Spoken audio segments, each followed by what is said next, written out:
Good evening. मेरा नाम वरुण है और आप सबका ज्ञान बिंदु बीपीएससी ऑफिशियल यूट्यूब चैनल पे स्वागत है। आज हमारा ये जो लाइव सेशन है इसमें हम केंद्रीय बजट 2026-27 के तीसरे पार्ट को पढ़ेंगे, अर्थात ये हमारा तीसरा आज का ये बजट पे सेशन है। अभी तक हम लोगों ने इस बजट सेशन में बजट के क्या मूल उद्देश्य हैं उसको पढ़ा है और बजट के 3 कर्तव्य, बजट के 2 भाग हैं और प्रथम भाग में 3 कर्तव्य को रखा गया है। जिस 3 कर्तव्य में हम लोगों ने एक कर्तव्य को पढ़ा है जो सबसे बड़ा था, जिसमें हम आर्थिक समृद्धि की बात किए थे, और अब हमें 2 और कर्तव्य पढ़ना है जिसमें सबसे जो लास्ट तीसरा कर्तव्य है सबका विकास, जो है ना, ये बहुत ही महत्वपूर्ण है। तो हम सबसे पहले क्या करते हैं कि जो हम लोगों ने लास्ट 2 क्लास में पढ़ा था उसको एक बार रिवाइज कर लेते हैं और फिर से हम जो थर्ड हमारा पोर्शन है जिसमें बजट का दूसरा और तीसरा कर्तव्य पढ़ना है, इस दूसरा और तीसरे कर्तव्य को हम लोग पढ़ना शुरू करते हैं। तो एक बार पहले रिकॉल कर लेते हैं, ताकि रिकॉल करने से क्या होता है ना, जो आपने पिछले क्लास में पढ़ा है या किसी का छूट गया है उसे आसानी से रिकॉल किया जा सकता है। मैं फिर से बोल रहा हूं, बजट एक ऐसा टॉपिक है, बजट इकोनॉमिक सर्वे केंद्र का और राज्य का, राज्य अर्थात बिहार का, ये एक ऐसा टॉपिक है जिससे 4 से 5 प्रश्न आपके एग्जामिनेशन में पूछे जाते हैं।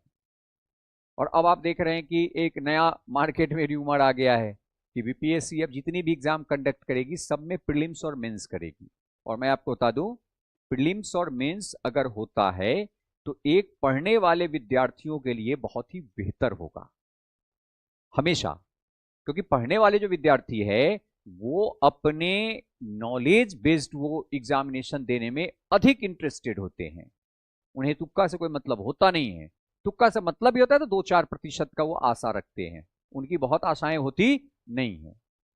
लेकिन अगर सिर्फ एक एग्जामिनेशन होता है, प्रीलिम सिर्फ एक होता है, जैसे एईडीओ में हुआ, और मान लिया जाए कि किसी विद्यार्थी का जीएस में अगर अच्छा खासा अगर उसका हो गया तो वो आसानी से बिना कोई हाईली कॉम्पिटिटिव इन्वायरमेंट में इंटर किए हुए ही वो सिलेक्शन पा लेता है।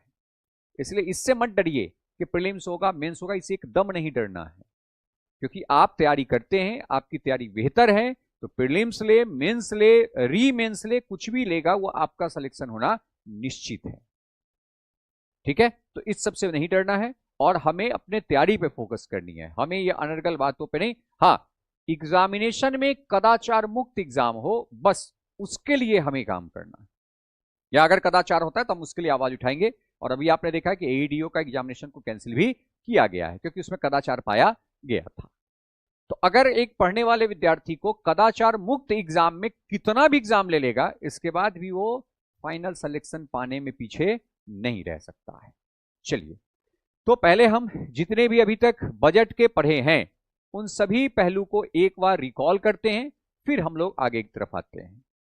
मैंने आपको पढ़ाया था कि इस बार 3 कर्तव्य की बात की गई है बजट में, जिसमें सबसे जो पहला कर्तव्य है वह आर्थिक समृद्धि को तेज और सतत रखना।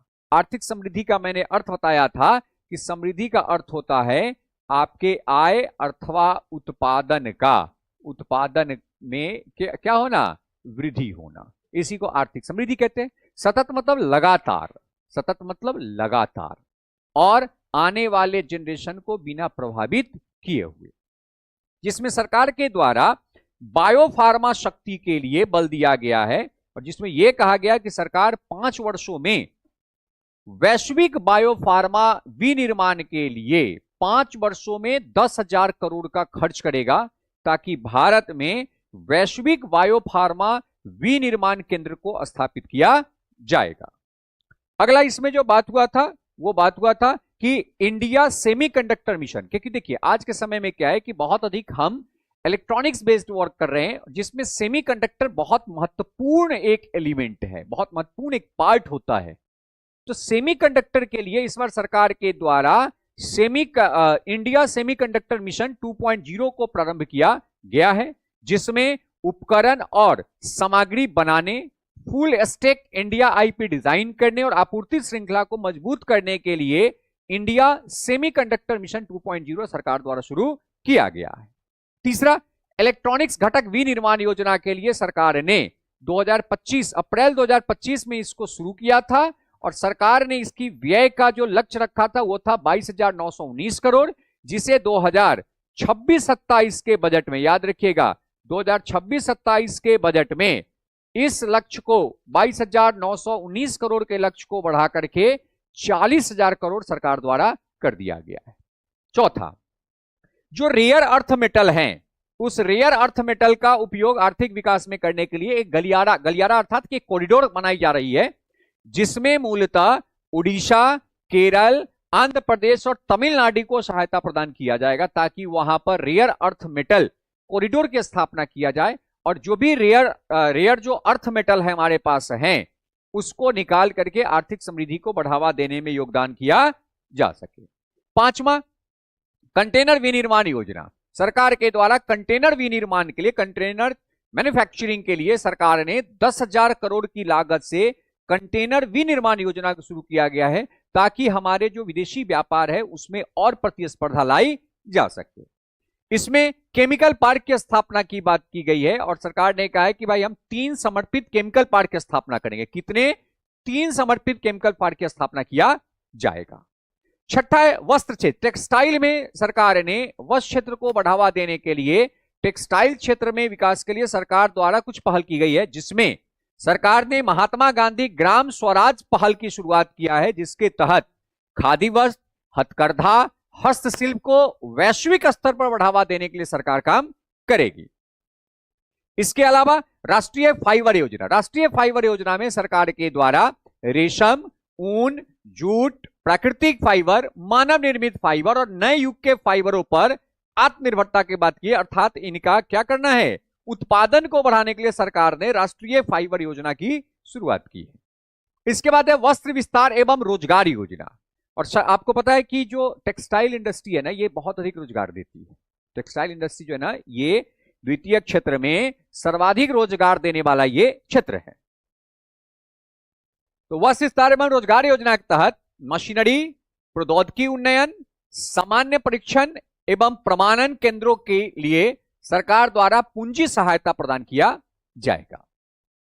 अगला है इसमें टेक्स इको पार्क की स्थापना किया जाएगा। टेक्सटाइल इकोनॉमिक पार्क की स्थापना किया जाएगा, जहां पर प्रतिस्पर्धा और धारणीय वस्त्र परिधानों के विकास पर बढ़ावा दिया जाएगा। अर्थात अब हम टेक्सटाइल में प्रतिस्पर्धा या प्रतिस्पर्धा से जूझने के लिए, प्रतिस्पर्धा में आगे जाने के लिए सरकार द्वारा टेक इको पहल की शुरुआत किया है। और इसके बाद है समर्थ 2.0।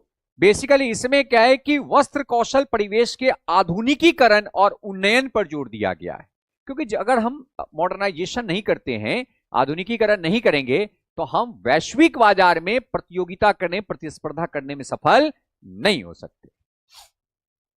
अगला फिर 7वां प्रत्यय विरासत के औद्योगिक क्लस्टरों का कायाकल्प। और सरकार ने कहा है कि हम 200 विरासत के औद्योगिक जो क्लस्टर हैं उसका कायाकल्प करेंगे। कायाकल्प का अर्थ हुआ कि उसका विकास करेंगे और उस औद्योगिक क्लस्टर में जो बंद पड़े हैं उसको फिर से चालू करके, रीओपन करके और उत्पादन के दर को बढ़ाएंगे। 8वां चैंपियंस का सृजन, एमएसएमई चैंपियंस। क्योंकि मैंने आपको बताया था कि एमएसएमई जो है ना, वो द्वितीय क्षेत्र में सर्वाधिक रोजगार देने वाला और निर्यात में 40% का सहयोग करती है एमएसएमई।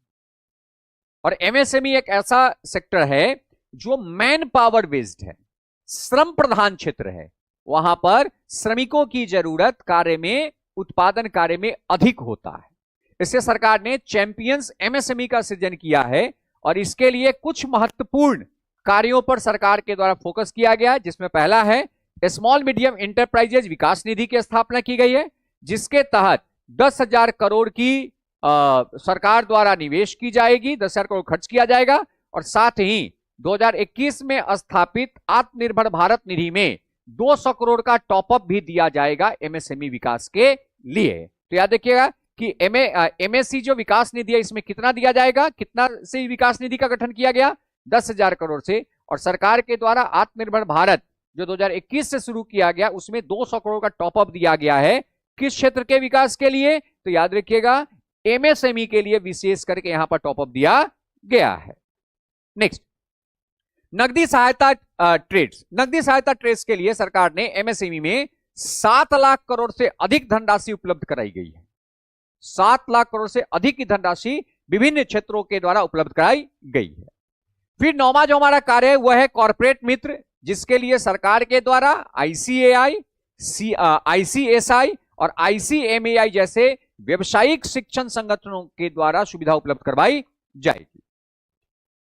फिर इसमें मैंने आपको बताया था कि 10वां क्या है, अवसंरचना को गति देना, इंफ्रास्ट्रक्चर डेवलपमेंट को तीव्र करना, जिसके लिए सरकार ने सार्वजनिक पूंजीगत व्यय को बढ़ोतरी दिया है और 2026-27 के बजट में सरकार के द्वारा जीडीपी का 3.1% तक पूंजीगत व्यय को ले गया है और 2026-27 में सरकार के द्वारा 12.2 लाख करोड़ का पूंजीगत व्यय किया जाएगा, जो कि मैंने आपको बताया था लास्ट क्लास में कि 2026-27 में जो हमारी कुल बजट है वो है 53.47 लाख करोड़, 53,47,000 करोड़ का इस बार का बजट है, जिसमें 12.2 लाख करोड़ जो है वो पूंजीगत व्यय पे सरकार द्वारा खर्च किया जाएगा, जो हमारे जीडीपी का कितना प्रतिशत होगा, तो याद रखिएगा कि 3.1%। इसके बाद माल गलियारा की स्थापना की जाएगी, जो पश्चिम बंगाल के दानकुनी से गुजरात के सूरत को जोड़ेगा, ताकि वहां पर आसानी से कम्युनिकेशन को बेहतर करके और वहां पर जो वस्तु निर्माण होती है उसको ट्रांसपोर्ट किया जा सके। जल मार्ग और कनेक्टिविटी, आपको पता है कि हमारे यहां जो नेशनल वाटर मार्ग 1 है वो इलाहाबाद से हल्दिया तक के लिए बनाई गई थी, और अभी नेशनल वाटर मार्ग 5 के विकास की बात की गई है, जो बेसिकली कहां पे है, तो उड़ीसा में है। और ये national water NW5, national waterway 5, और नेशनल वाटरवे 5 के अंतर्गत जो तालचेर और अंगुल जैसे खनिज समृद्ध क्षेत्र हैं, कौन कौन है, तालचेर और अंगुल जैसे खनिज समृद्ध क्षेत्र है, उनको कलिंगा नगर जैसे औद्योगिक केंद्र को पारादीप और धमरा पत्तनों से जोड़ने के लिए किसकी व्यवस्था, किसकी पूरी कंस्ट्रक्शन की जाएगी, तो नेशनल राष्ट्रीय जल मार्ग 5 की शुरुआत किया जाएगा। और प्रथम जो राष्ट्रीय जल मार्ग है वो इलाहाबाद से कहां तक है, इलाहाबाद से हल्दिया तक है। चलिए, इसके बाद सरकार ने इस बजट में कहा कि भाई अगर हम राष्ट्रीय जलमार्ग की व्यवस्था करते हैं, जलमार्ग का विकास करते हैं, ताकि हमारा जो जल क्षेत्र परिवहन है उसमें हम आगे बढ़ें, तो इसके लिए आपको जो शिप चलेंगे, जो जहाज चलेंगे, उनके मरम्मत के लिए को 2 केंद्र स्थापित किया जाएगा। और इस बजट के तहत बनारस और पटना में 2 केंद्र स्थापित की जाएंगी, जहां पर जहाजों का मरम्मत किया जाएगा। और ये दोनों का दोनों राष्ट्रीय जलमार्ग 1 पर बसा हुआ शहर है। कौन है, बनारस और पटना, क्योंकि इलाहाबाद से शुरू होती है और इलाहाबाद से फिर वो बनारस अर्थात यूपी, बिहार, बंगाल तक ये पूरा का पूरा राष्ट्रीय जलमार्ग 1 फैला हुआ है, जो लगभग 1650 किलोमीटर की लंबाई है। पोत परिवहन में सरकार ने कहा कि भाई परिवहन के हिस्सा में जो अभी 6% है, हम 47 तक इसको बढ़ा करके 12% करेंगे, ताकि हमारा जो जल मार्ग है, जल मार्ग से भी हम अपने जो यातायात या आर्थिक क्रिया है उसको हम आसानी से कर सके। सरकार ने इस बार बिजनेस ग्रोथ फंड की योजना भी चलाई है, जिसके तहत जो समुद्री विमान जो योजना है उसको भी आगे बढ़ाया जाएगा। 11वां में सरकार ने कार्बन कैप्चर की बात की, और मैंने आपको पहले ही बताया था जब मैं 1 रिपोर्ट पढ़ा था कि सरकार का योजना है कि 2030 तक हम 2.5 से 30 बिलियन टन कार्बन सिंक करने की क्षमता बना रखे। और इस बार सरकार ने कार्बन कैप्चर के रूप में विद्युत, इस्पात, सीमेंट, रिफाइनरी और रासायनिक सहित 5 औद्योगिक क्षेत्रों में कार्बन कैप्चर के अगले 5 वर्ष में 20,000 करोड़ रुपए का खर्च करेगा, ताकि प्रदूषण को कम किया जा सके। और शहरी आर्थिक क्षेत्र के लिए सरकार ने इस बार शहरी आर्थिक क्षेत्रों के लिए 5 वर्ष की अवधि में 5,000 करोड़ का आवंटन किया है, जिसके तहत 7 रेलवे कॉरिडोर या 7 उच्च गति रेलवे कॉरिडोर की स्थापना किया जाएगा। कितने? 7 उच्च गति वाले रेलवे कॉरिडोर की स्थापना की जाएगी, जिसमें 2 हमारे उत्तर भारत में है और जो बचे 5 है वो पश्चिम और दक्षिण भारत में। उत्तर भारत में 2 हैं, दिल्ली वाराणसी और वाराणसी सिल्लीगुड़ी, और 5 जो है वो पश्चिम और दक्षिण भारत में, जिसमें पहला है मुंबई पुणे दूसरा पुणे हैदराबाद, तीसरा हैदराबाद बेंगलुरु, चौथा हैदराबाद चेन्नई, पांचवा चेन्नई से बेंगलुरु, और छठा में आ गया दिल्ली वाराणसी, और सातवां है वाराणसी से सिलीगुड़ी। फिर इसमें 12वां है वित्तीय क्षेत्र, और इस बार सरकार ने वित्तीय क्षेत्र में ये क्या है कि भाई 98% कवरेज हमारा है, हम वित्तीय समावेशन को प्राप्त कर चुके हैं, अर्थात हमारे देश में 98% से अधिक गांवों में भारतीय बैंकिंग क्षेत्र की पहुंच हो चुकी है। और इसको और सुदृढ़ करने के लिए सरकार ने कहा कि समितियों का गठन किया जाएगा। कैसी समिति? तो विकसित भारत के लिए बैंकिंग पर उच्च स्तरीय समिति का गठन किया जाएगा, ताकि वित्तीय क्षेत्र को और अधिक बढ़ावा दिया जाए।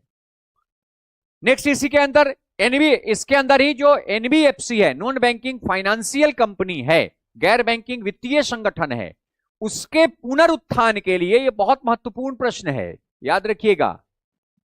गैर बैंकिंग वित्तीय संस्थान के उत्थान के लिए इस बार पावर फाइनेंस कॉर्पोरेशन पीएफसी और ग्रामीण विद्युतीकरण निगम आरईसी के पुनर्गठन का एक विशेष प्रस्ताव रखा गया है, ताकि एनबीएफसी को बढ़ावा दिया जाए। फिर सरकार ने 13वें पॉइंट में कहा है कि कॉर्पोरेट बॉन्ड बाजार को विस्तृत किया जाए और म्युनिसिपल बॉन्ड को भी लागू किया जाए। और सरकार ने कहा कि अगर कोई बड़े म्युनिसिपल कॉर्पोरेशन 1000 करोड़ का बॉन्ड जारी करता है, एकल बॉन्ड, तो उसे 100 करोड़ की प्रोत्साहन दिया जाएगा। नेक्स्ट है व्यापार करने की सुगमता को बढ़ाया जाए, जिसके तहत सरकार ने इस बार जो भारत के बाहरी निवासी हैं उनको पोर्टफोलियो निवेश में निवेश करने की सीमा को 10% से बढ़ाकर कितना कर दिया? 24% कर दिया गया है। वही व्यक्तिगत जो निवेश की सीमा है, उसको बढ़ाकर 5% से कितना कर दिया है? 10% कर दिया। तो ये भी याद रखिएगा, ये बहुत पूछा जाता है, मोस्ट वीवीआई है कि भारत के बाहर निवासी व्यक्तिगत व्यक्ति को पोर्टफोलियो निवेश योजना के लिए समग्र निवेश सीमा को वर्तमान से 10% से बढ़ाकर 24% कर दिया गया। वही व्यक्तिगत पोर्टफोलियो इन्वेस्टमेंट में निवेश की सीमा को 5% से 10% किया गया, और जो भारत के बाहर निवासी व्यक्ति हैं उनके सीमा को 10% से बढ़ाकर 24% कर दिया गया है। एंड लास्ट है एआई सहित उभरती प्रौद्योगिकी, और एआई सहित उभरती प्रौद्योगिकी के लिए सरकार ने एआई मिशन, इसके बाद राष्ट्रीय क्वांटम मिशन, कौन कौन सा मिशन शुरू करेगी? एआई मिशन, राष्ट्रीय क्वांटम मिशन, इसके बाद अनुसंधान नेशनल रिसर्च फंड और अनुसंधान विकास एवं नवाचार निधि के माध्यम से नए प्रौद्योगिकी को सहायता प्रदान करने के लिए अनेक कदम उठाएगी। तो याद रखिएगा कि इस बार सरकार के द्वारा एआई सहित उभरती प्रौद्योगिकी को, क्योंकि एआई के कारण जो टेक्नोलॉजी बहुत तीव्र गति से बढ़ रही है, इसके लिए इसको और गति देने के लिए सरकार के द्वारा एआई मिशन शुरू किया है। साथ ही साथ राष्ट्रीय क्वांटम मिशन, अनुसंधान नेशनल रिसर्च फंड और अनुसंधान विकास एवं नवाचार निधि के माध्यम से जो उभरती प्रौद्योगिकी है, जो नया टेक्नोलॉजी आ रही है, इस टेक्नोलॉजी को और अधिक बल दिया जाएगा। तो ये प्रथम जो कर्तव्य है, ये प्रथम कर्तव्य में मैंने आपको बताया था, जिसमें आर्थिक समृद्धि तथा सतत विकास के ऊपर बल दिया गया है। चलिए अब हमारा जो दूसरा है, वो दूसरा कर्तव्य क्या कहता है? आकांक्षाएं एवं पूर्ति और क्षमता निर्माण। तो देखिए, जब तक आप क्षमता निर्माण नहीं करेंगे तब तक समृद्धि करना संभव नहीं है। और भाई जितनी आकांक्षा है आपके उत्पादन को बढ़ाने का, उस आकांक्षा को पूरा करने के लिए सरकार को कार्य करना पड़ेगा।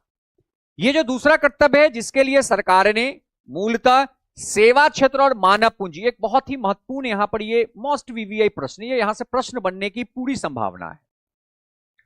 इस बार कहता है बजट में कि सेवा और मानव पूंजी, ये दो जो है, ये सामाजिक गतिशीलता के दोहरे इंजन है। अगर आपसे पूछ दे कि बजट 2026-27 में सामाजिक गतिशीलता के दोहरे इंजन में किसको शामिल किया गया है, ये डायरेक्ट प्रश्न पूछ सकता है, यहां से डायरेक्ट प्रश्न पूछ सकता है कि सामाजिक गतिशीलता के दोहरे इंजन में किसको शामिल किया गया है। तो वहां पे दोहरे इंजन में दो होंगे, कौन कौन? सेवा और मानव पूंजी।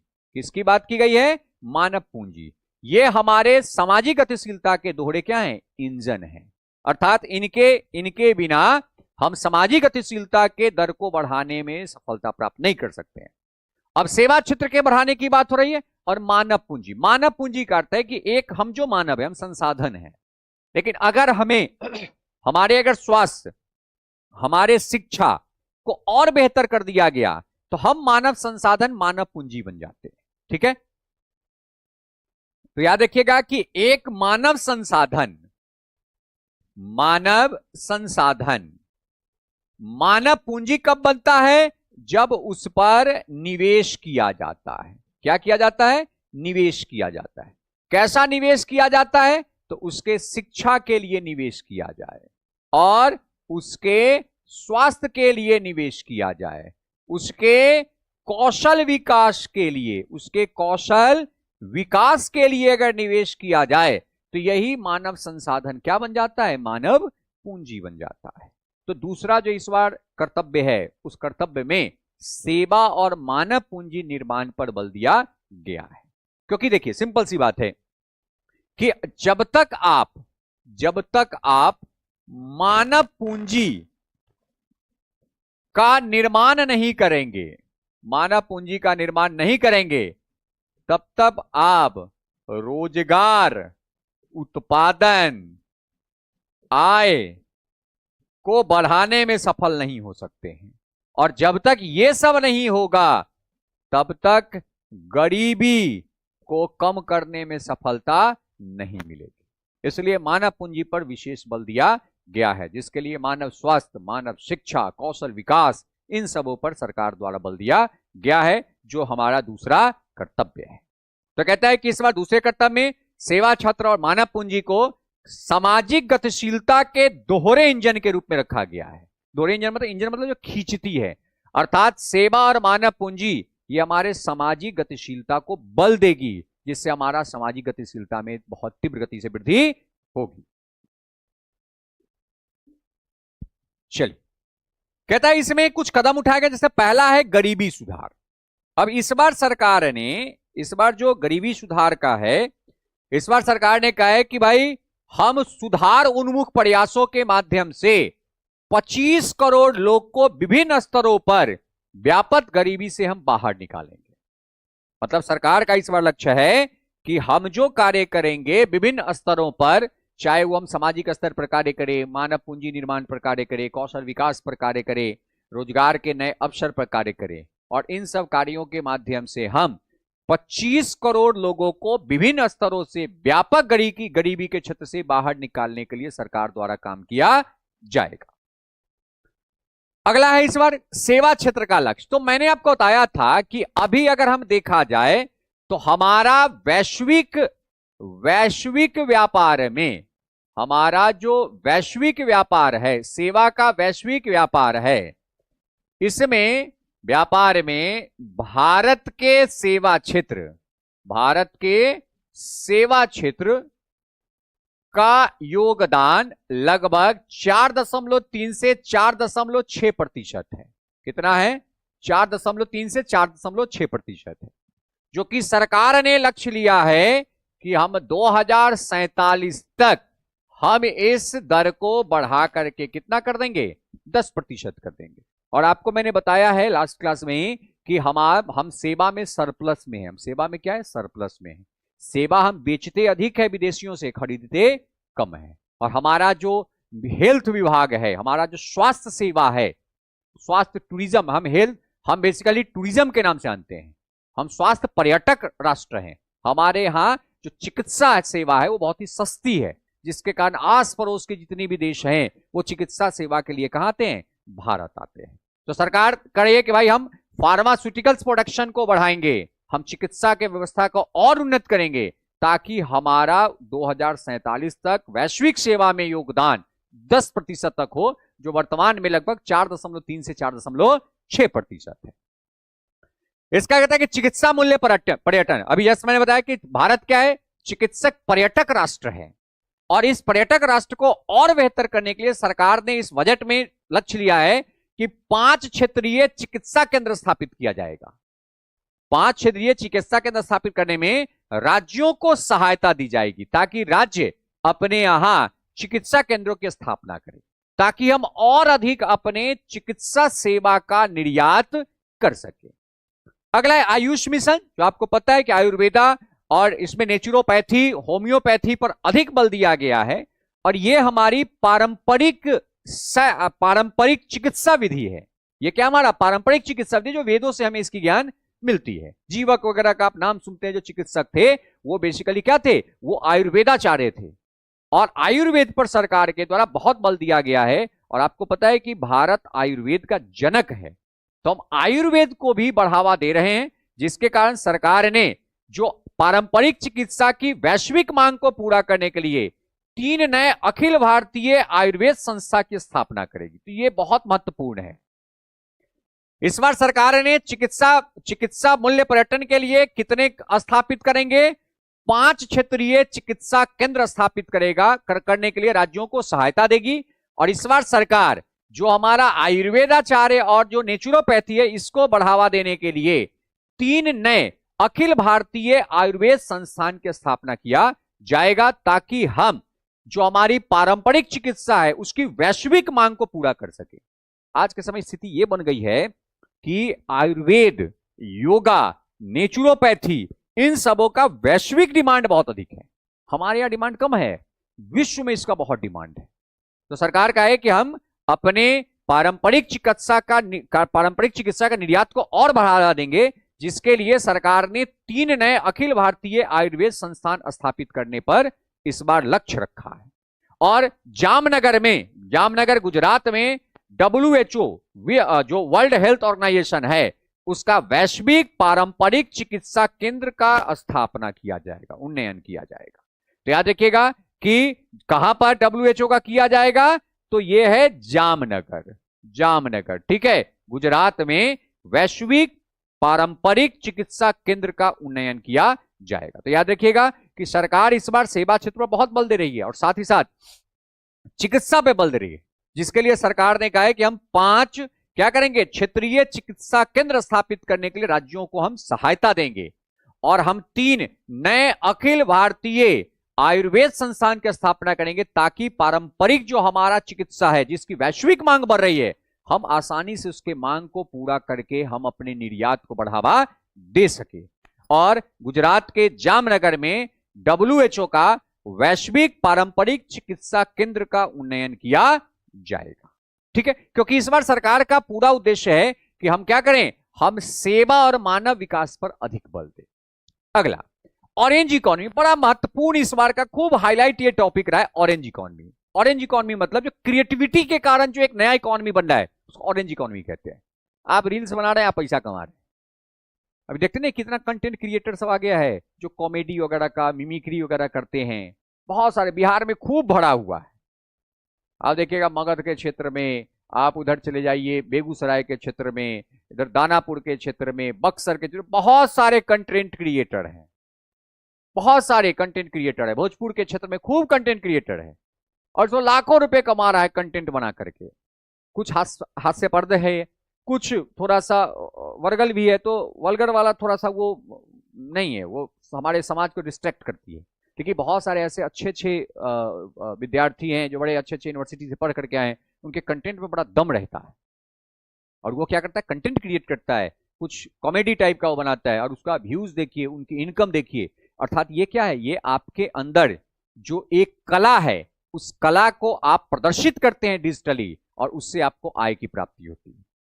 बहुत सारी जगह पे लोग स्ट्रीमिंग कर रहे हैं, लोग गेम डेवलप कर रहे हैं, ये सब किसके अंतर्गत आता है, ऑरेंज इकोनॉमी के अंतर्गत आता है। तो ईश्वर कहती है कि ऑरेंज इकोनॉमी के अंतर्गत एनिमेशन, विजुअल इफेक्ट्स, गेमिंग और कॉमिक्स क्षेत्र को बढ़ावा देने के लिए सरकार ने 15,000 स्कूलों में कंटेंट क्रिएटर लैब स्थापित कर रही है, जिसका लक्ष्य है कि 2030 तक 20 लाख रोजगार सृजन करे। नरेंद्र मोदी का इस बार का भाषण में भी ये था कि भाई हम जो है, हम ऑरेंज इकोनॉमी को बढ़ावा दे रहे हैं, और ऑरेंज इकोनॉमी को बढ़ावा देने के लिए हम animation, visual effects, gaming, comics अर्थात जो हास्यप्रद जो कंटेंट है, इन सबों के विकास के लिए 15,000 स्कूलों में कंटेंट क्रिएटर लैब की स्थापना करेंगे, जिसके तहत 2030 तक 20 लाख नए रोजगार का सृजन किया जाएगा। अर्थात जो ऑरेंज इकोनॉमी है, इसके तहत लक्ष्य लिया गया है 2026-27 के बजट में कि 2030 तक हम 20 लाख नए रोजगार ऑरेंज इकोनॉमी से हम क्या करेंगे, हम उत्पन्न करेंगे, ताकि रोजगार के दर को बढ़ाया जाए, लोगों के आय को बढ़ाया जाए और इससे भी अर्थव्यवस्था को क्या किया जाए, प्रोत्साहित किया जाए।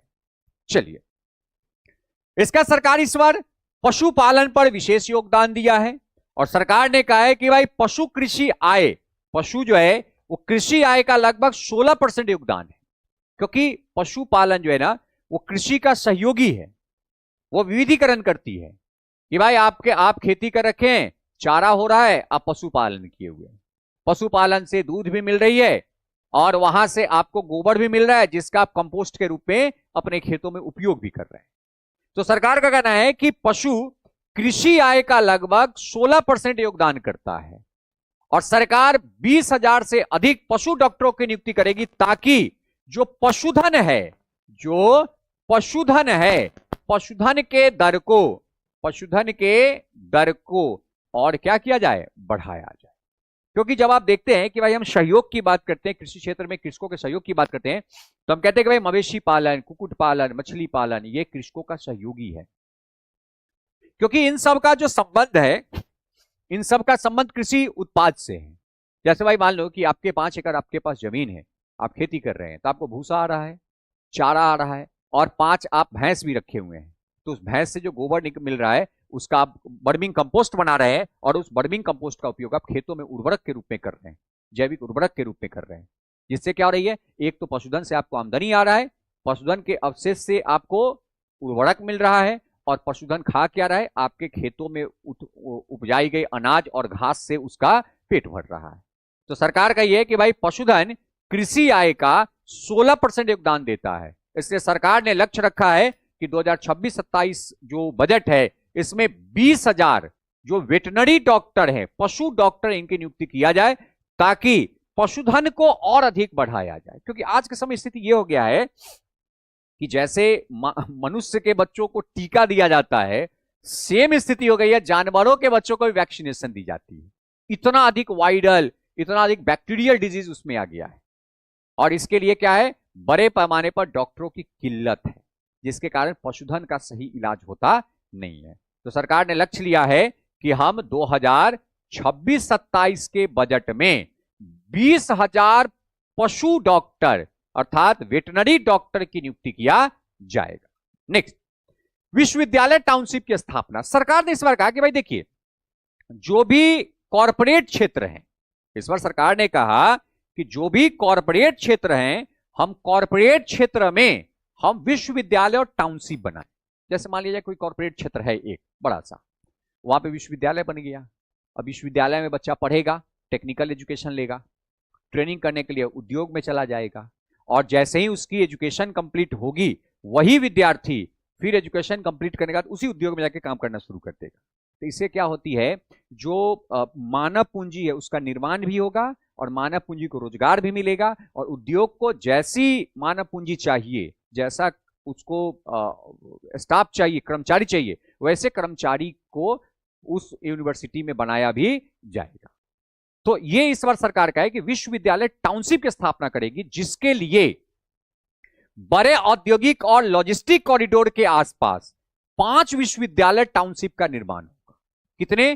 5 विद्यालय टाउनशिप का निर्माण होगा। लेकिन याद रखिएगा, ये टाउनशिप का निर्माण कहां होगा? बड़े औद्योगिक और लॉजिस्टिक कॉरिडोर के आसपास में। जैसे उसका क्या फायदा है, मैंने भी तुरंत बताया कि मान लिया जाए कि कोई बीटेक कॉलेज है और कोई लॉजिस्टिक पार्क या मान लेते कोई इंडस्ट्रियल कॉरिडोर के पास है जहां बहुत सारे उद्योग हैं, वहां एक बड़ी सी कॉलेज है या बड़ा सा एक टाउनशिप है, एजुकेशन टाउनशिप है। बीटेक वाला भी है, एमबीए वाला भी है, सब कोर्स हो रहा है। अब मान लो किसी बीटेक वाले को इंटर्नशिप करनी है, उसको भाई ट्रेनिंग करना है, इंडस्ट्रियल ट्रेनिंग करनी है, तब कहां जाएगा?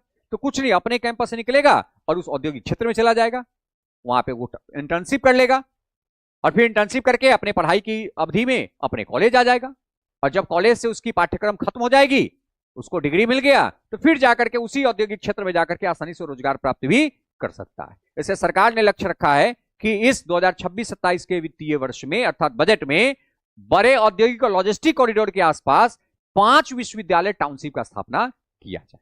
दूसरा, इसमें एक पहला यह है, दूसरा लक्ष्य है महिला छात्रावास की व्यवस्था की जाए।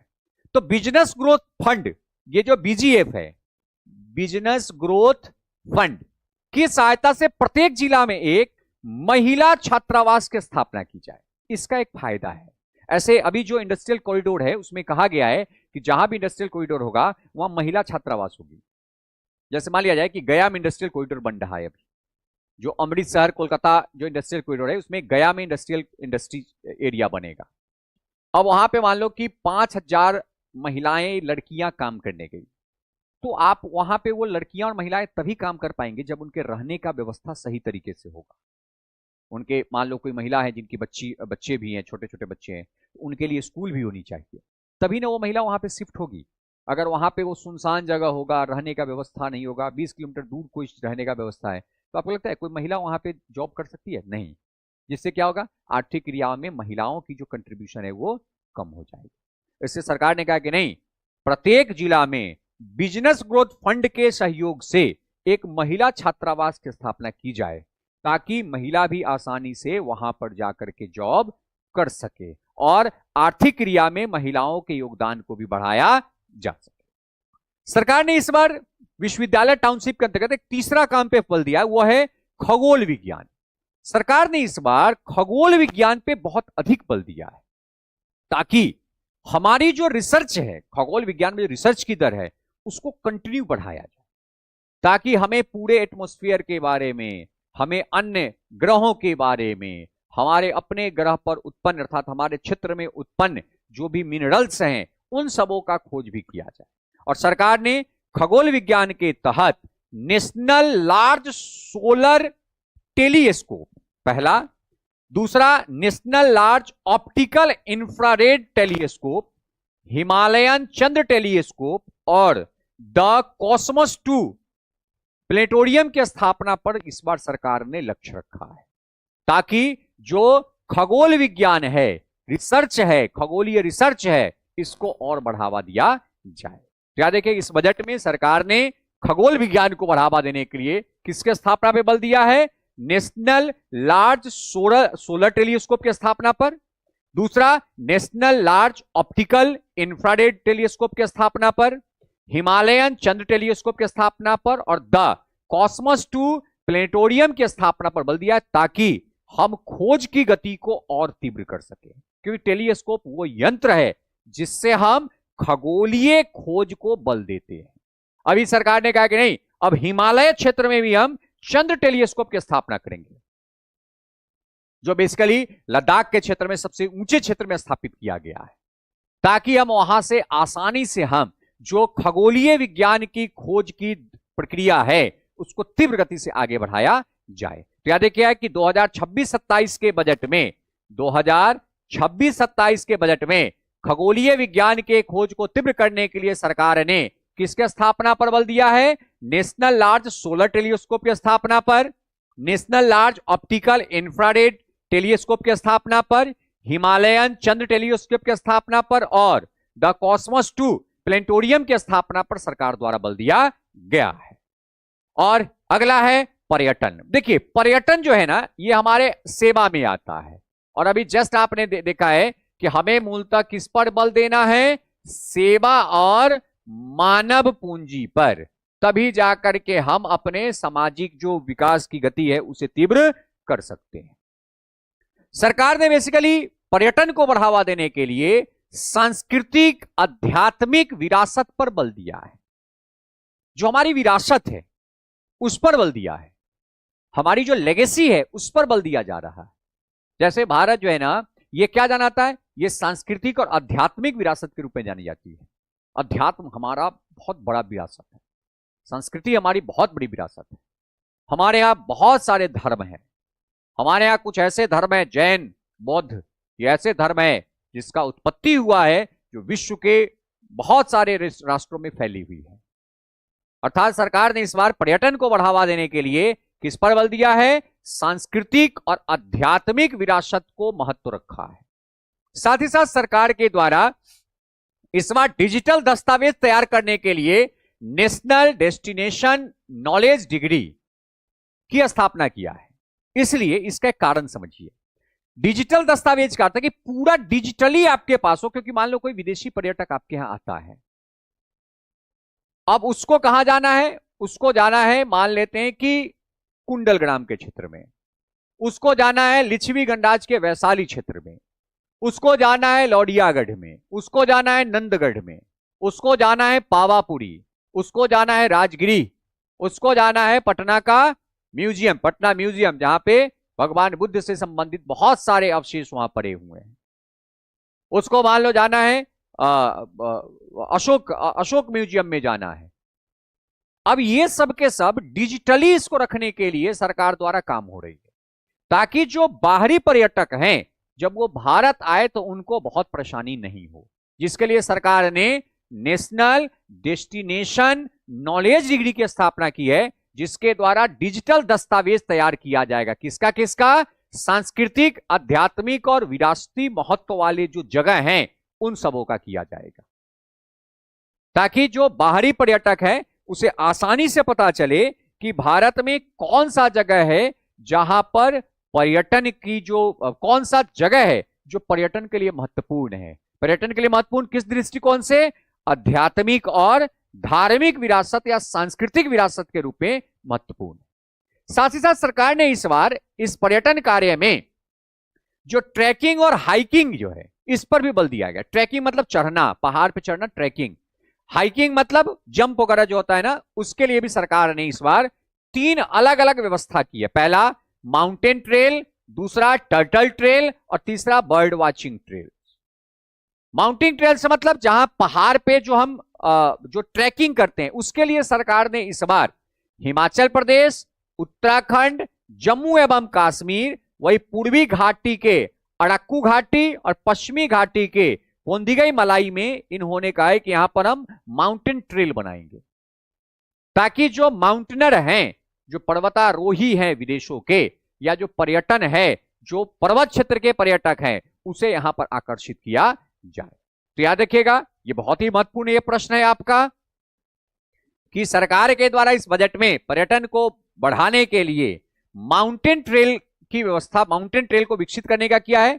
और माउंटेन ट्रेल का क्षेत्र कौन होगा? तो ये होगा हिमाचल प्रदेश, उत्तराखंड, जम्मू एंड कश्मीर। ये पूरा का पूरा हिमालयी क्षेत्र है, तो माउंटेन ट्रेल तो यही होगा। साथ ही साथ पूर्वी घाटी के अड़क्कू घाटी और पश्चिमी घाटी के पोंदिगई मलाई का क्षेत्र है, यहां पर भी माउंटेन ट्रेल को विकसित किया जाएगा। तो याद रखिए कि माउंटेन ट्रेल को विकसित कहां कहां किया जाएगा? हिमाचल प्रदेश, उत्तराखंड, जम्मू एंड कश्मीर में। ये दो तो पहाड़ी क्षेत्र, तीनों पहाड़ी क्षेत्र हैं। इसके बाद पूर्वी घाटी के अड़क्कू घाटी में और पश्चिमी घाटी के पोंदिगई जो मलाई का क्षेत्र है, वहां पर इसको विकसित किया जाएगा। वही टर्टल मतलब कछुआ, और कछुआ रहता कहां है? समुद्री क्षेत्र में, तटीय क्षेत्र में। और कछुआ तट पर कब आता है? जब उसे अंडा देना होता है। तो वो टर्टल ट्रेल्स बन जाता है। वहां पर बहुत सारे पर्यटक जाते हैं, क्योंकि वहां लाखों की संख्या में कछुआ निकल करके आता है, रेंगते रहता है, सब खोद खोद के मिट्टी, और वहां पे अपने अंडा को ड्रॉप करके चला जाता है। उसको फिर संरक्षित करके रखा जाता है। तो टर्टल जो है वो हमारे इकोसिस्टम को, हमारे जो समुद्री क्षेत्र के इकोसिस्टम है, उसको बैलेंस करने का काम करता है। टर्टल हट जाएगा तो वो अनबैलेंस हो जाएगा। तो इसीलिए आप देखेंगे जो उड़ीसा वगैरह के तट पर जो है, वो जब टर्टल अपने अंडा को वहां पे देने आता है, तो उन क्षेत्रों को संरक्षित किया जाता है। और फिर जब टर्टल के वहां से अंडा फूटता है, बच्चे निकलते हैं, फिर वो सारे के सारे बच्चे धीरे धीरे समुद्र में चले जाते हैं, और फिर वहां पर उनकी जो आगे की जीवन प्रक्रिया है वो शुरू होती है।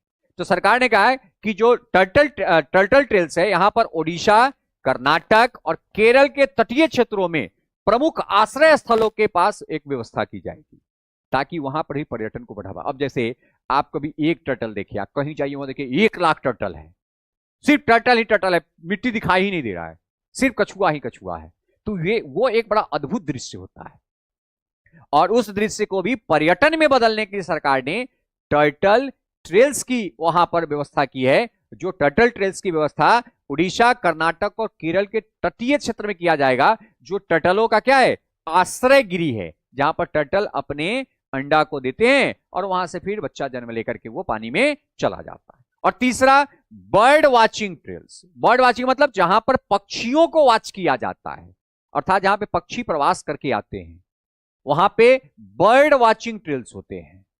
ठीक है, तो जैसे गोगाविल वगैरह में बर्ड वाचिंग है बिहार के क्षेत्र में, वैसे कहा गया कि नहीं, अब हम जो बर्ड क्षेत्र हैं, जो पक्षियों का प्रवास क्षेत्र है, उसको भी हम किस में बदलेंगे, उसको भी हम पर्यटन में बदलेंगे, ताकि पर्यटक उन पक्षियों को देखने के लिए वहां आए।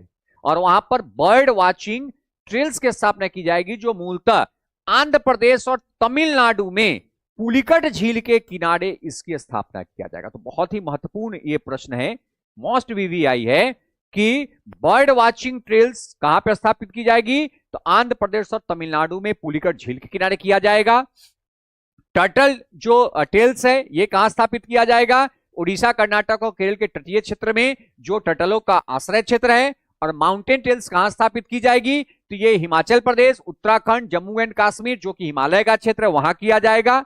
वही पूर्वी घाटी के अरक्कू घाटी और पश्चिमी घाटी में जो पोंदीगई मलाई का क्षेत्र है वहां पर माउंटेन ट्रेल विकसित की जाएगी, ताकि पर्यटन को और भारत में बढ़ावा दिया जाए। और इस बार सरकार ने पर्यटन को सांस्कृतिक, आध्यात्मिक और विरासत महत्व के स्थानों को डिजिटल दस्तावेज तैयार करने के लिए नेशनल डेस्टिनेशन नॉलेज डिग्री की स्थापना किया है। तो ये कुछ पर्यटन को बढ़ावा देने के लिए सरकार के द्वारा काम किया जा रहा है। अगला, सरकार ने विरासत और सांस्कृतिक पर्यटन को बढ़ावा भी दिया है, ताकि हमारे जो धरोहर है इसको भी बढ़ावा दिया है। जैसे हमारे यहाँ हड़प्पा संस्कृति का पूरा क्षेत्र है, पूरा का पूरा हड़प्पा संस्कृति का बहुत बड़ा क्षेत्र है।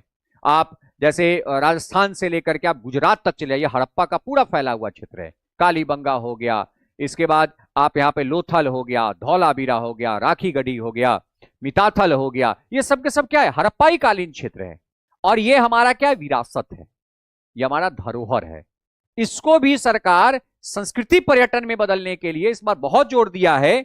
और इस बजट में 2026-27 के बजट में सरकार ने लोथल, धौलावीरा जो कहां पे है, गुजरात में है, राखी गढ़ी कहां है, ये राखी गढ़ी हरियाणा में है। तो लोथल, धौलावीरा, राखी गढ़ी, अदिचनालूर, सारनाथ, हस्तिनापुर और लेह पैलेस जैसे 15 पुरातात्विक स्थलों को जीवंत और अनुभवजन्य संस्कृति गंतव्य के रूप में विकसित करने का लक्ष्य लिया है।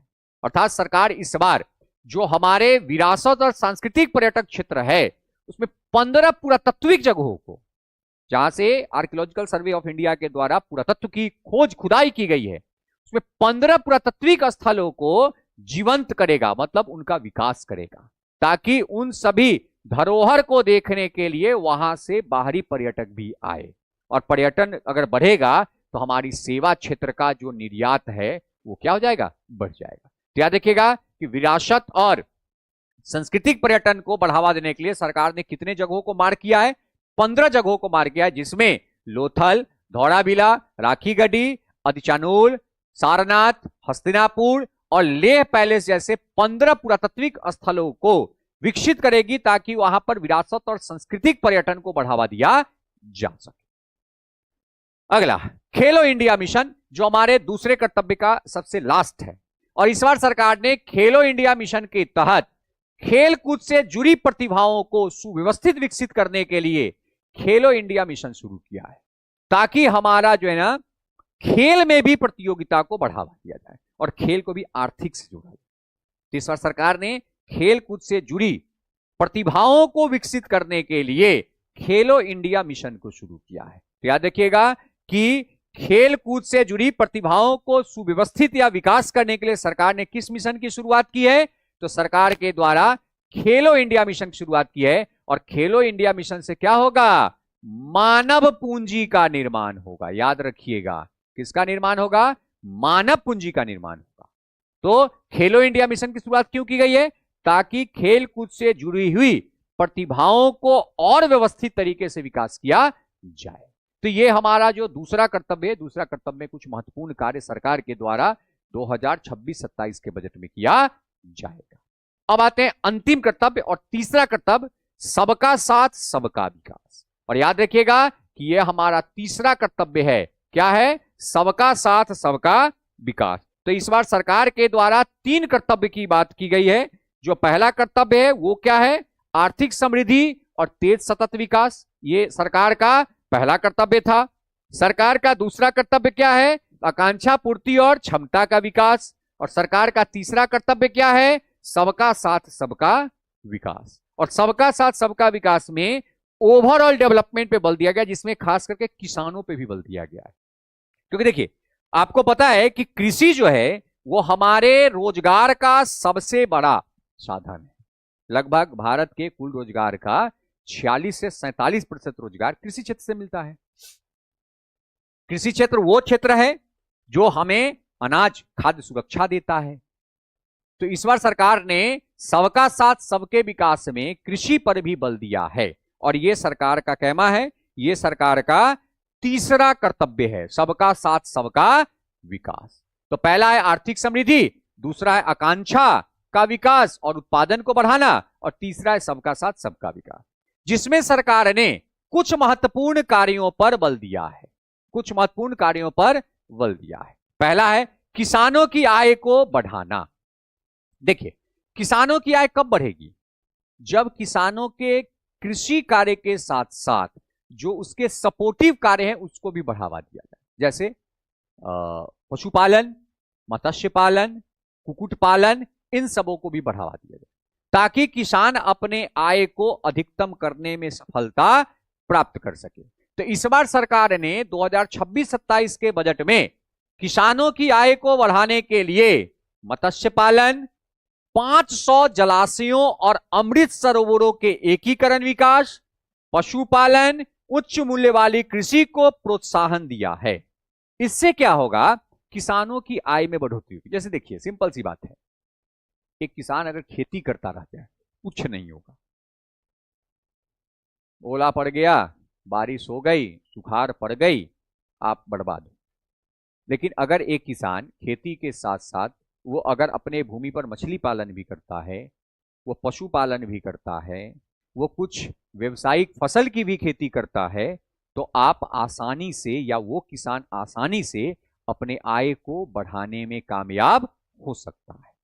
इसलिए ध्यान रखिएगा कि एक किसान की आय को बढ़ाने के लिए कृषि के साथ साथ जो अन्य क्षेत्र है, जो अन्य प्राथमिक क्षेत्र है, उसका भी बहुत बड़ा योगदान होना चाहिए।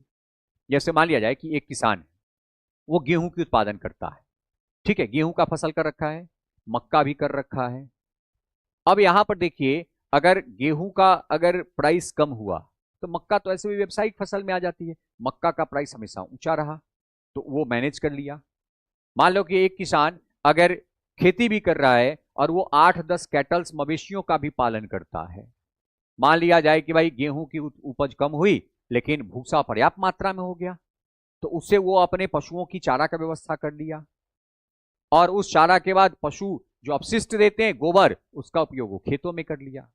इसलिए सरकार ने कहा है कि किसानों की आय को बढ़ावा देने के लिए सिर्फ कृषि पर बल देना जरूरी नहीं है, कृषि के साथ साथ मत्स्य पालन, पशुपालन के ऊपर भी बल देना चाहिए, ताकि किसानों के आय को बढ़ावा दिया जाए। और इस कार्य के लिए इस बार सरकार ने कहा है कि हम मत्स्य पालन पे बल देंगे, 500 जलाशयों और अमृत सरोवरों के एकीकृत विकास पर बल देंगे। वैसा सरोवर, वैसा झील जिसमें पानी नहीं सूखता है, बहुत पानी की स्तर रहती है, उसको भी विकास किया जाएगा ताकि मत्स्य पालन को बढ़ावा दिया जाए। पशुपालन, अभी जस्ट आपने कहा कि पशुधन को बढ़ावा देने के लिए सरकार ने लक्ष्य लिया है कि 20,000 हम वेटनरी डॉक्टर को नियुक्त करेंगे ताकि पशुधन को बढ़ावा दिया, क्योंकि पशुधन का कृषि के आय में 16% की योगदान होती है। उच्च मूल्य वाली कृषि को प्रोत्साहन, अब आज के समय में आप देखिए धीरे धीरे जो हॉर्टिकल्चर है, बागवानी है, उनका ट्रेंड बढ़ गया है। जैसे हम लोग देख रहे हैं कि आज के समय में बिहार के क्षेत्र में भी आप देखिए बागवानी, जैसे अमरूद का, पपीता, केला, इन सबों की खेती बढ़ते जा रही है, फूल की खेती बढ़ते जा रही है। इससे क्या हुआ है कि ये कुछ ऐसे कॉमर्शियल क्रॉप हैं जो अधिक आय प्राप्त होती है, सर किसान को वहां से अधिक आय प्राप्त होती है, और इन सब पे बल दे करके ही किसानों के आय को बढ़ाया जा सकता है, अन्यथा दूसरा उपाय नहीं है। तो सरकार ने किसानों की आय को बढ़ाने के लिए किस पर बल दिया है? मत्स्य पालन पर। सरकार ने लक्ष्य लिया है कि इस बजट में 500 जलाशयों और अमृत सरोवरों के एकीकरण विकास, एकीकृत विकास किया जाएगा। पशुपालन पे बल दिया है और उच्च मूल्य वाले कृषि को प्रोत्साहन दिया है ताकि किसानों के आय को बढ़ाया जा सके। दूसरा, उच्च मूल्य वाली कृषि में सरकार उच्च मूल्य वाली फसलों की खेती को समर्थन देगी ताकि किसान आसानी से उच्च मूल्य वाले फसलों की खेती कर सके, जिसमें सरकार ने नारियल, अगर की पेड़, दूसरा, तीसरा काजू और चौथा चंदन पर बल दिया है। इस बार सरकार ने कहा है कि भाई उच्च मूल्य वाले कृषि में हम नारियल संवर्धन योजना चलाएंगे ताकि जो तटीय क्षेत्र है, पूरा उड़ीसा से लेकर के पूरा जो तटीय क्षेत्र है, आपका चेन्नई वगैरह का क्षेत्र है, वहां पर नारियल के उत्पादन को बढ़ाया जाए। और नारियल के बहुत सारे उपयोग हैं। नारियल के फल का उपयोग हम पानी के रूप में भी करते हैं। नारियल के बीज का जो उपयोग हम ड्राई फ्रूट्स में भी करते हैं। नारियल के ऊपर का जो छिलका है, जो बहुत ही इको फ्रेंडली होता है, उसका उपयोग आज के समय में बर्तन बनाने में किया जा रहा है। जो प्लेट वगैरह, जो यूज एंड थ्रो प्लेट होता है, उसका उपयोग किया जा रहा है। उसके रेशा का उपयोग रस्सी बनाने में किया जा रहा है। उसके रेशा से बहुत बड़ी बड़ी जो है ना, वो कैनोपी टाइप का बनाई जाती है। उसके बहुत मल्टीपल उपयोग है। इसके बाद जो नारियल का ऊपर का जो खोल होता है, उसका कवर, उस कवर को डस्ट करके, उसको एकदम डस्टिंग करके, उससे भी बर्तन बनाई जा रही है। जो प्लेट वगैरह होता है, जो शादी विवाह में खाते हैं, वो प्लेट बनाई जा रही है। तो उसके बाद, और उसके जो बुरादा है, उससे जो वुडन प्लाईवुड बनाते हैं, उसमें भी उसका उपयोग किया जा रहा है। तो सरकार कहती है कि भाई नारियल संवर्धन योजना चलाएंगे, जिसके तहत तटीय इलाकों में नारियल, चंदन, कोको, काजू जैसे उच्च मूल्य वाले फसलों को सहायता दिया जाएगा ताकि किसान जो सामान्य खेती करते हैं, अनाज की जो खेती कर रहे हैं, उसके साथ साथ जो तटीय क्षेत्र के किसान हैं, वो नारियल की खेती को भी बढ़ावा दे। और नारियल संवर्धन योजना के तहत तटीय क्षेत्रों में नारियल, चंदन, कोको, काजू जैसे उच्च मूल्य वाले फसलों के उत्पादन पर भी सरकार के द्वारा बल दिया जाएगा। किस योजना के तहत? नारियल संवर्धन योजना के तहत। दूसरा है अगर के पेड़। जो हमारा पूर्वोत्तर के पर्वतीय क्षेत्र है, जो हमारा ईस्ट के पर्वतीय क्षेत्र है, वहां पर बादाम, अखरोट और खुमानी, ये सब के सब ड्राई फ्रूट्स हैं। ये सब के सब क्या है? ड्राई फ्रूट्स हैं। इनके अखरोट, खुमानी जैसे गिरिदार फलों को प्रोत्साहित किया जाएगा, क्योंकि आप देखेंगे कि बादाम का, अखरोट का, खुमानी का बहुत मांग है, घरेलू बाजार में भी और अंतरराष्ट्रीय बाजार में भी। और ये सब के सब क्या है? उच्च मूल्य वाले फसल हैं। ये सब के सब कैसे फसल हैं? उच्च मूल्य वाले फसल है। अब इनके फसल को अगर बढ़ावा दिया जाए तो किसान खाद्य फसल के साथ साथ अगर उच्च मूल्य के फसल का उत्पादन करता है तो आसानी से हम किसानों के आय को बढ़ाने में सफलता पा सकते हैं। तीसरा है काजू और कोको। तो आपको पता है कि ये बेसिकली काजू जो है ना, ये उड़ीसा के क्षेत्र में भी खूब होता है। कोको का खेती जो होता है ना, ये भी होती है। तो सरकार ने लक्ष्य लिया है कि 2030 तक भारतीय काजू और कोको को वैश्विक ब्रांड के रूप में स्थापित किया जाएगा। जैसे सरकार ने 2025-26 के बजट में मखाना को वैश्विक ब्रांड के रूप में लिया था और मखाना बोर्ड की स्थापना किया था, उसी तरीके से सरकार ने 2026-27 बजट में लक्ष्य लिया है कि 2030 तक भारतीय काजू और कोको को वैश्विक ब्रांड के रूप में स्थापित किया जाएगा। और चौथा जो इस बार योजना शुरू की है वो चंदन की लकड़ी के लिए, क्योंकि चंदन में आप देखते हैं ना कि श्वेत चंदन और लाल चंदन दोनों उगाई जाती है। और चंदन का जो उपयोग है ये कॉस्मेटिक सामान जो होती है ना, सौंदर्य वस्तु, उसमें अत्यधिक किया जाता है। साथ साथ चंदन का उपयोग मेडिसिन में भी होता है। इसलिए सरकार ने कहा कि नहीं, चंदन की खेती भी किया जाए। और चंदन के खेती को लीगल कर दिया गया है कि आप अपने खेतों में भी चंदन उगा सकते हैं और चंदन उगा करके उसके लकड़ी को बेच करके अधिक आय आप प्राप्त कर सकते हैं। वो जो हम फिल्मों में देखते हैं, वो पुष्पा वगैरह में, वो चंदन जंगली है। जो रिजर्व एरिया है वो वन क्षेत्र है। अब जो उजला चंदन है, इस सब की आप अपने खेतों में भी खेती कर सकते हैं, जो कि एक प्रकार का कॉमर्शियल क्रॉप है। उच्च मूल्य वाला वो सब के सब फसल है। और चंदन की खेती के लिए सरकार ने इस पर बल दिया है और सरकार ने कहा है कि परितंत्र की गरिमा को पुनर्स्थापित करने के लिए चंदन के लकड़ी के उत्पादन और कटाई उपरांत प्रसंस्करण को प्रोत्साहित किया है। अर्थात आप चंदन की उत्पादन भी कीजिए, पेड़ भी लगाइए और उसके लकड़ी को काट करके प्रसंस्करण अर्थात प्रोसेस करके भी उसको बेचिए। जैसे बहुत सा जगह पे चंदनों की जो है ना, वो देखते हैं ना, वो डस्ट बना करके उसका कॉस्मेटिक प्रोडक्ट में उपयोग किया जाता है। तो कहा गया कि आप लकड़ी का उत्पादन कीजिए, साथ ही साथ अगर आपके पास उद्योग स्थापित करने का है तो आप उद्योग स्थापित करके चंदन की लकड़ी से भी जो कॉस्मेटिक वस्तु है उसका भी निर्माण आप कर सकते हैं। तो ये सभी जो कार्य हैं, ये सभी के सभी कार्य उच्च मूल्य वाले कृषि के विस्तार के लिए सरकार के द्वारा इसका लक्ष्य लिया गया है, जिसमें नारियल संवर्धन योजना की बात की गई है, अगर के पेड़ की योजना की बात की गई है, काजू और कोको के उत्पादन और वैश्विक व्यापार की बात की गई है, और चंदन लकड़ी के उत्पादन और प्रसंस्करण पर सरकार द्वारा बल दिया गया है। तीसरा, भारत विस्तार। देखिए इस बार कहा गया कि भाई भारत में जो एआई टूल्स है उसको बहुभाषीय कीजिए, मल्टीपल लैंग्वेज में, क्योंकि भारत अगर आप बात करें भाषा में तो विविधता से भरा हुआ है, पूरे विविधता से भरा हुआ है। यहां पर क्षेत्रीय भाषा के भी सब क्षेत्रीय भाषा है। अब आप कहते हैं कि बिहार हिंदी भाषीय है, बिहार का जो प्रथम भाषा है वो हिंदी है, द्वितीय भाषा उर्दू है। हिंदी में भी देखिए कितना वर्गीकरण है भाई, कहीं कोई मैथिली बोल रहा है, कोई भोजपुरी बोल रहा है, कोई अवधी बोल रहा है, कोई वज्जिका बोल रहा है, कोई अंगिका बोल रहा है, कोई मगही बोल रहा है, बहुत सारे इसमें। आप अगर नॉर्थ ईस्ट की बात करेंगे वहां पे बहुत सारे भाषाएं हैं, अंग्रेजी भी कोई बोल रहा है, असमिया भी बोल रहा है, आदिवासियों का जो भाषा है वो आदिवासी भाषाएं अलग हैं। तो सरकार ने कहा कि भारत विस्तार किया जाए। क्यों? क्योंकि सबका साथ सबका विकास की बात है। तो सबका साथ और सबका विकास तभी होगा जब संसाधन तक सबका पहुंच होगा, और संसाधन तक तभी सबका पहुंच होगा जब एआई टूल्स, जो आज के समय प्रौद्योगिकी में बहुत बड़ी योगदान है, एआई टूल्स का क्या है, प्रौद्योगिकी में बहुत बड़ा योगदान है। तो एआई टूल्स को आप भाषाई फ्रेंडली रखिए। अब आप बोल रहे हैं हिंदी, आपको कोई उसमें टूल्स को डेवलप करना है और वो आपका एआई जो है सॉफ्टवेयर वो हिंदी भाषा नहीं समझ रहा है, तो आप उसे काम नहीं कर सकते। लेकिन हिंदी समझ रहा है, कन्नड़ नहीं समझ रहा है, और कोई व्यक्ति कन्नड़ में है, जिसके पास स्किल है, जिसके पास कुछ नॉलेज है, लेकिन उसका जो एआई टूल्स है वो कन्नड़ नहीं समझ रहा है, तो वो व्यक्ति के पास ज्ञान कौशल होने के बाद भी एआई टूल्स का उपयोग वो नहीं कर सकता है। इसलिए भारत विस्तार में सरकार ने इस बार बहुभाषीय एआई टूल्स पर बल दिया है, जिससे एआई प्रणाली सहित कृषि संबंधित प्रणालियों के लिए Indian council of agriculture research package सहित एग्री स्टैक पोर्टल के रूप में एकीकृत किया गया है।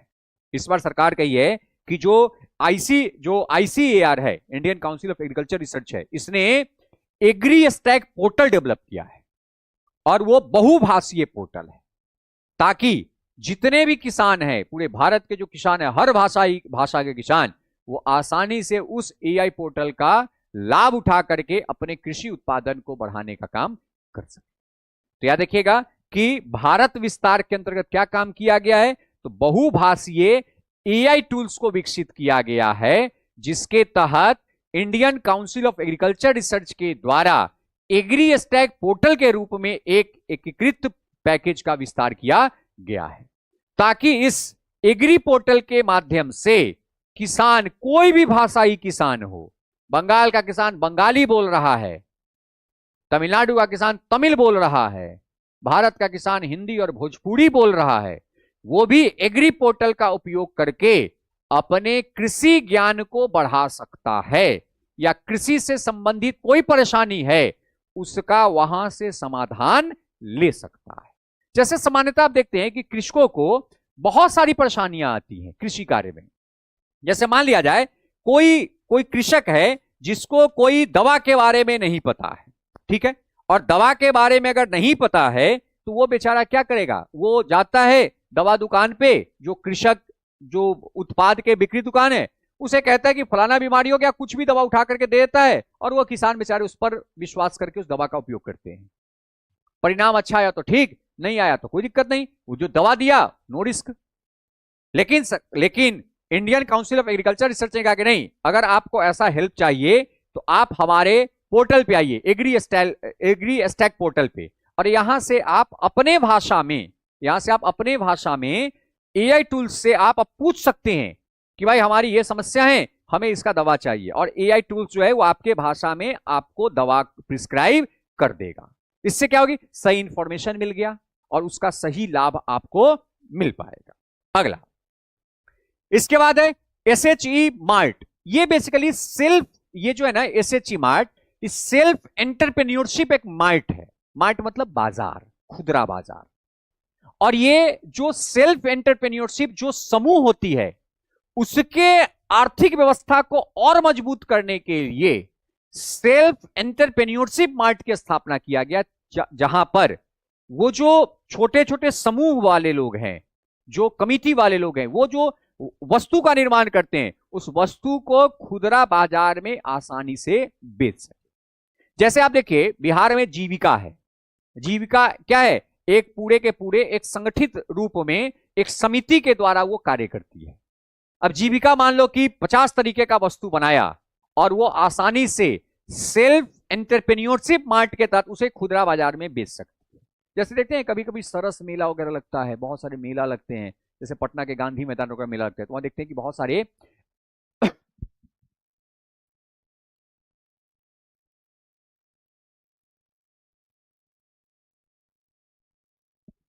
वहां पे देखिएगा बहुत सारे समूह वाले लोग आते हैं। जैसे कोई 20 महिलाओं का एक समूह है, वो अचार बना रही है। कोई महिला का समूह है, वो कपड़ा बना रही है। कोई हथकरघा का कोई सामान बना रही, कोई लकड़ी का कोई सामान बना रही है, कोई दवा बना रही है, कोई जड़ी बूटी का निर्माण कर रहा है। बहुत सारे ऐसे होते हैं।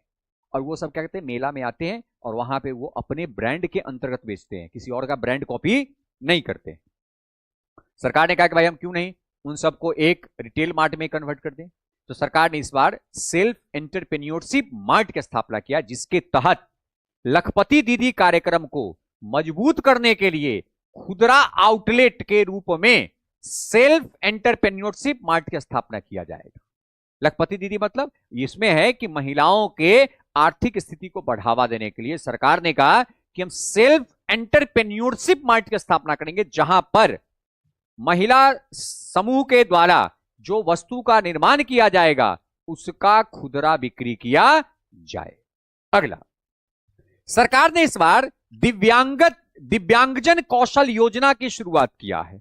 और दिव्यांगजन कौशल योजना के तहत जो दिव्यांग लोग हैं उनके लिए भी सरकार के द्वारा कार्य की जा रही है, जिसमें मूलतः IT, information technology, animation, gaming, आतिथ्य और खाद्य एवं पेय जैसे कार्य उन्मुख क्षेत्रों में उद्योग प्रासंगिक प्रशिक्षण प्रदान किया जाएगा। देखिए, जो दिव्यांग लोग हैं, जो पैर से कोई अपाहिज है, उनके पास स्किल होती है, लेकिन संसाधन के अभाव में वो बेचारे अपने स्किल का उपयोग नहीं कर पाते। तो सरकार ने कहा कि भाई वो भी तो मानव पूंजी है हमारा। अब मान लो एक व्यक्ति पैर से अपाहिज है लेकिन दिमाग से शार्प है, उसके पास कोई गेमिंग का कॉन्सेप्ट है, कोई कोडिंग का कॉन्सेप्ट है, कोई मान लो कि कोई इलेक्ट्रॉनिक्स का कॉन्सेप्ट उसके पास, इलेक्ट्रॉनिक्स वस्तु बनाने का कॉन्सेप्ट उसके पास, क्यों नहीं उसको ट्रेंड किया जाए, कौशल विकास किया जाए, ताकि उस मानव संसाधन का, दिव्यांग मानव संसाधन को मानव पूंजी में कन्वर्ट किया जाए। तो इसलिए सरकार ने इस बार दिव्यांगजन कौशल योजना शुरू की है, जिसके तहत दिव्यांग व्यक्तियों को आईटी, इंफॉर्मेशन टेक्नोलॉजी, एनिमेशन, जो एनिमेटेड बहुत सारी फिल्म्स आती है, एनिमेशन, गेमिंग, आतिथ्य और खाद्य एवं पेय जो उत्पादन है उसके कार्य में इन्हें प्रशिक्षित किया जाए, ताकि ये दिव्यांग लोग जो मानव संसाधन वेस्टेज माना जाता है, इनको मानव पूंजी में परिवर्तित किया जाए। अगला, दिव्यांग सहारा योजना। इसके तहत सहारा मतलब भाई कोई दिव्यांग, जैसे मान लीजिए किसी व्यक्ति का पैर कट गया हुआ है, बड़े तेज तरार व्यक्ति है, किसी कारणवश किसी दुर्घटना में पैर कट गया। अब पैर कट गया तो क्या वो व्यक्ति को फिर से चलने का अधिकार नहीं है? अधिकार उसको है, फिर से वो व्यक्ति को चलने का अधिकार है। तो उसके लिए क्या किया जाए? तो भाई उसके लिए आप आर्टिफिशियल व्यवस्था कीजिए कि वो व्यक्ति अगर चलने में असमर्थ है, तो असमर्थ क्यों है? क्योंकि उसके पास आर्टिफिशियल व्यवस्थाएं नहीं है। तो सरकार ने कहा है कि दिव्यांग सहारा योजना के अंतर्गत सरकार अनुसंधान और विकास तथा एआई एकीकरण में निवेश के लिए भारतीय कृत्रिम अंग निर्माण निगम को समर्थन करेगी, क्योंकि भारतीय कृत्रिम अंग निर्माण जो निगम है, इसका काम है हमारे शरीर के कृत्रिम अंग का निर्माण करना। जो कि आप कृत्रिम अंग की जब भी बात हम लोग करते हैं ना, तो हमें याद आता है एपीजे अब्दुल कलाम। एपीजे अब्दुल कलाम के द्वारा जो आर्टिफिशियल पैर है उस पर बहुत रिसर्च किया गया था। अब मान लो कोई व्यक्ति है जो विकलांग पैर कट गया किसी दुर्घटना में, या पोलियो हो गया जिसका उसकी पैर डैमेज हो गई, और वो व्यक्ति शरीर से बहुत स्वस्थ है, बस पैर नहीं होने के कारण उस व्यक्ति को कठिनाई हो रही है। अब अगर उसे लाइटवेट अगर आर्टिफिशियल पैर दे दिया जाए तो वो व्यक्ति तो कार्य करना शुरू कर देगा। इस पे सर्वाधिक रिसर्च एपीजे अब्दुल कलाम के द्वारा डीआरडीओ में किया गया, और उन्होंने आर्टिफिशियल फूड का उन्होंने आविष्कार किया था जो लाइट वेटेड है और देखने में आपको नहीं लगेगा कि आर्टिफिशियल है। जैसे बहुत सारे व्यक्ति जिनका हाथ नहीं है, अब भाई एक नहीं था कि एक हाथ नहीं है व्यक्ति तो थोड़ा सा वो सोशली अपने आप को थोड़ा सा वो डेमोरलाइज फील करता है, लेकिन ऐसा आर्टिफिशियल उसको हाथ दे दिया जाए जो देखने में लगे कि यार लगभग ये नेचुरल है, हाँ फिंगरिंग उसका सिर्फ नहीं हो रहा है, मूवमेंट नहीं हो रहा है, तभी भी है ना यार। तभी भी अगर एक व्यक्ति के आर्टिफिशियल हाथ है और वो शर्ट पहन के चल रहा है, वो अपने पॉकेट में हाथ डाल के चल रहा है, तो लगा कि यार नहीं, वो सोशली अपने आप को उतना डिसअपॉइंटमेंट नहीं करेगा जितना डिसअपॉइंटमेंट वो हाथ नहीं रहने के कारण कर रहा था। तो इस बार सरकार ने कहा कि नहीं, हम दिव्यांग सहारा योजना शुरू करेंगे, और जिसके तहत भारतीय कृत्रिम अंग निर्माण निगम को सरकार सहायता देगी ताकि वो अंग निर्माण के साथ साथ वो एआई एकीकरण में क्या करे, वो अपने आप को डाले, और एआई एकीकरण के तहत वो हमारे जो दिव्यांग है उनके लिए सहारा बने। और दिव्यांग को अगर आप सहारा देते हैं तो आप देखिएगा वो बहुत ही अधिक वो तीव्र गति से उत्पादन करने में सहायक होता है। आप कभी पारा एथलेटिक में देखिए, जो एथलेटिक्स होते हैं उनको किसी का पैर नहीं है, तीरंदाजी देखिए इतना धांसू रहता है कि आप सोच नहीं सकते हैं। वो देखते हैं छोटू जय जो जैवलिन फेंकते हैं, भाला देखते हैं कितना छोटा हाइट का, कितना एक्टिव है वो, जो कि उनको पारा ओलंपिक में उनको शामिल किया गया है। तो इस बार सरकार ने दिव्यांग कौशल योजना के तहत दिव्यांगों के कौशल विकास के लिए बल दिया है, जिसमें दिव्यांगों को आईटी, एनिमेशन, गेमिंग, आतिथ्य और खाद्य एवं पेय जैसे कार्य उन्मुख क्षेत्रों में प्रशिक्षण दिया जाएगा। दिव्यांग सहारा के लिए इस बार सरकार ने सरकारी अनुसंधान और विकास, साथ ही साथ एआई एकीकरण पर निवेश के लिए भारतीय कृत्रिम अंग निर्माण जो निगम है इनको भी समर्थन करेगी ताकि ये दिव्यांग के लिए सहारा बन सके। अगला है निमहांस। देखिए निमहांस जो है बेसिकली इसकी जो निमहांस की जो स्थापना है इस बार रांची में किया जा रहा है। कहां किया जाएगा? इसकी स्थापना रांची में किया जाएगी। और निमहांस जो है ना ये बेसिकली मानसिक स्वास्थ्य विज्ञान के लिए जाना जाता है, जो कि ऑलरेडी निमहांस का जो है ना रांची में बेंगलुरु के तर्ज पर स्थापित किया जाएगा, और यहां पर जो हमारे नर्वस सिस्टम है इस पर रिसर्च की जाएगी, ताकि हमारे बहुत सारे ऐसे मैन पावर हैं, हमारे मानव संसाधन है जो मेंटली डिस्टर्ब हैं, एक अच्छे स्किलफुल पर्सन है, बड़े अच्छा स्किल है उसके पास में, लेकिन मेंटली डिसऑर्डर हो गया और उसका सही से इलाज नहीं हो पा रहा है। मैं आपको बताता हूं, मेरे एक सीनियर थे, बड़े मतलब हम मेरे ग्रुप में उनसे खूबसूरत कोई था ही नहीं। मेरे पूरे ग्रुप के सबसे खूबसूरत वो भैया थे, उज्जवल भैया उनका नाम है। अभी वो बाद में उनको पॉलिटेक्निक में प्रोफेसर में हो गया, बिहार पॉलिटेक्निक प्रोफेसर में चले गए, बहुत अच्छी बात है। उज्जवल भैया मेरे ग्रुप के सबसे खूबसूरत और सबसे लॉयल और नहीं कहते जस्ट सबसे स्वीटेस्ट पर्सन थे। मतलब उनको आज तक हमने कभी किसी को डांटते हुए, गाली देते हुए, फटकारते हुए नहीं देखा। हम सब लोग पढ़ाते, उज्जवल भैया ही पढ़ाते थे। उज्जवल भैया को ब्रेन ट्यूमर हुआ और ब्रेन ट्यूमर की ऑपरेशन हुई एम्स दिल्ली में, और किसी कारणवश कोई नस में डिस्टरबेंस हुआ और उज्जवल भैया का एक साइड का माउथ काम करना बंद कर दिया और उज्जवल भैया डिसेबल हो गए, मतलब वो दिव्यांग के दर्जा में आ गए। अब आप देखिए एक इतना स्किलफुल बंदा जिसके पास वो शिक्षा की एक अच्छी गुणवत्ता उसके पास है, एक अच्छा टीचर है, लेकिन जो हमारे जो तंत्रिका तंत्र है उसकी सही इलाज नहीं होने के कारण वो व्यक्ति जो इतना खूबसूरत व्यक्ति है आज वो दिव्यांग में काउंट हो। तो सरकार ने कहा कि नहीं, हम तंत्रिका विज्ञान में अपने आप को और विकसित करेंगे और इसके लिए तंत्रिका विज्ञान संस्था की स्थापना सरकार रांची में करेगी, ताकि वहां पर मानसिक स्वास्थ्य एवं तंत्रिका विज्ञान के लिए राष्ट्रीय मानसिक स्वास्थ्य एवं तंत्रिका विज्ञान संस्थान की स्थापना किया जाए और मानसिक स्वास्थ्य और तंत्रिका विज्ञान में और अव्वल कार्य किया जाए, ताकि इससे जूझ रहे जो हमारे मानव संसाधन और मानव पूंजी है उसे पुनः कार्य पर लाया जा सके। क्योंकि आज के समय में आप देखिएगा जो न्यूरोसर्जन है, न्यूरोलॉजिस्ट हैं, इनकी बहुत कमी है हमारे यहां, जिसके कारण जो नस की तंत्रिका तंत्र की जो बीमारी है, मानसिक बीमारी है, इन बीमारियों के कारण एक अच्छा खासा जो ह्यूमन रिसोर्स है, ह्यूमन कैपिटल है, मानव पूंजी है, वो क्या हो जाता है, वो उत्पादन से बाहर हो जाता है। तो इस बार निमहांस 2 के तहत बेंगलुरु के ही तर्ज पर उत्तर भारत में रांची में मानसिक स्वास्थ्य एवं तंत्रिका विज्ञान के लिए राष्ट्रीय मानसिक स्वास्थ्य एवं तंत्रिका विज्ञान संस्थान की स्थापना किया जाएगा। रांची में ऐसे भी जो कांके का क्षेत्र है ना, वो मानसिक जो बीमारी है उसके लिए बहुत ही प्रसिद्ध है, और वहीं पर रांची में ही मानसिक स्वास्थ्य एवं तंत्रिका विज्ञान संस्थान की स्थापना की जाएगी। किसके तहत? निमहांस 2 जो योजना है इसके तहत स्थापित किया जाएगा। तो ये कुछ महत्वपूर्ण कार्य हैं जो सबका साथ सबका विकास में सरकार द्वारा की जाएगी।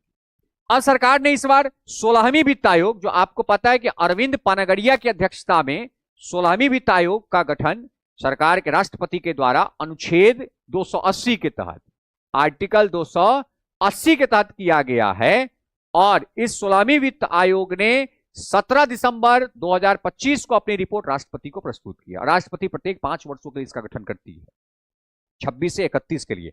अभी जो ये किया गया है ये 2026 से 31 के लिए किया गया है, और इस रिपोर्ट को 17 नवंबर 2025 को अरविंद पानागड़िया की अध्यक्षता वाली 16वीं वित्त आयोग ने अपनी रिपोर्ट प्रस्तुत की है, जिसके तहत, क्योंकि आपको मैंने पहले भी बताया है कि वित्त आयोग का मूल काम क्या होता है, तो वित्त आयोग का मूल काम है जो केंद्रीय राजस्व जो है, जो कर राजस्व है, उसका केंद्र और राज्य के बीच में बंटवारा करना।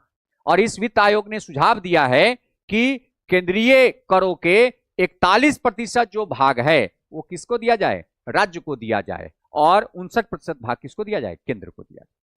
और इसके तहत आयोग की सिफारिश के अनुसार वित्त आयोग के अनुदान के रूप में वर्ष 2026-27 में 1,40,000 करोड़ की राशि राज्यों को उपलब्ध करवाया जाएगा, और जिसका उपयोग राज्य अपने आर्थिक और सामाजिक विकास में करेंगे।